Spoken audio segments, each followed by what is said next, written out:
Maligayang pagbabalik mga kasolid, kapapasok lang na balita at titulo ng ating pangbatong si Alas Janel Casimiro, binaklas nga ba ng WBO o ibinakante ng ating pangbato?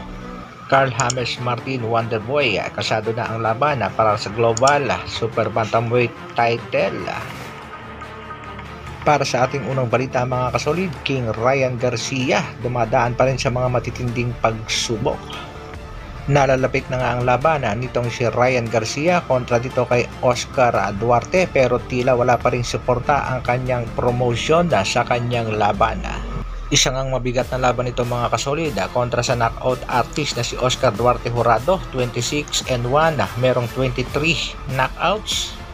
Hindi nga nagugustuhan itong si Ryan Garcia ang pagtrato sa kanya ng Golden Boy Promotion. Maging ito nga si Bernard Hopkins, nagbigitaw nga ng salita mga kasolid. Ayon kay Hopkins, I will see how Ryan looks and then make my personal decision on whether he should fight again.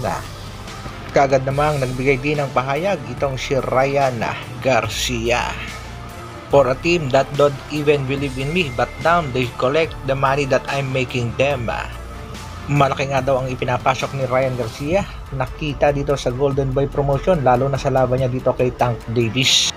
Isa naman sa mga naging dahilan ng alaga ni Bob Arum na si Teofimo Lopez kaya hindi kinagat ang hamon ng Golden Boy Promotion laban kay Ryan Garcia ay dahil nga daw binarat siya ng kampo nitong si Ryan Garcia. Good luck pa rin kay Ryan Garcia kahit wala ang suporta ng Golden Boy Promotion, laban lang. Sa kabilang balita naman mga kasolida, WBO gumawa na naman ba ng milagro? Yan ay patungkol sa nalalapit na laban nitong si Carl James Wonderboy Martin. Titulo nga ng ating pangbatong si Janel Casimiro ang kanyang paglalabanan.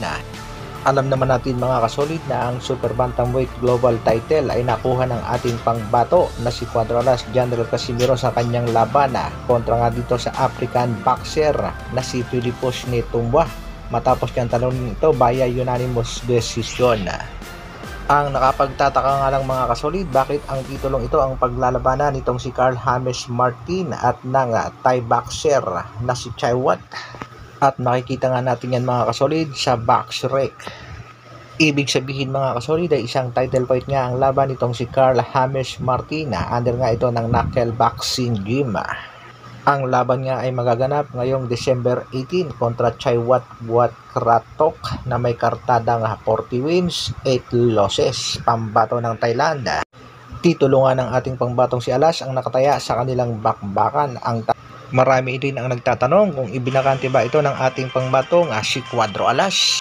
Dahil sa update naman ng WBO ay si Alas pa rin ang may hawak ng WBO Global. Kaya hintayin natin mga kasolid ang kumpirmasyon sa balitang ito na manggagaling mismo sa WBO at manggagaling sa kampo ng ating pangbatong si Janel Casimiro. Banat nga ni Wonderboy Carl James Martin, have patience, your time will come. Ikinalat naman sa FB nitong tagatahol ni Gibbons ang balitang straight daw ang belt ng ating pangbatong si Cuadro Alas Janel Casimiro. Kaya mga kasolid, abang-abang sa magiging statement ng ating pangbato at ng kanyang promoter, Treasure Boxing Promotion. Hanggang dito na lang muna mga kasolid. Maraming salamat sa patuloy na pagsuporta at panonood. Isang like naman dyan at sa mga bagong mapapadaan sa aking munting channel, pasubscribe naman, Dr. Alvin Vlogs. Mabuhay! Brrrr!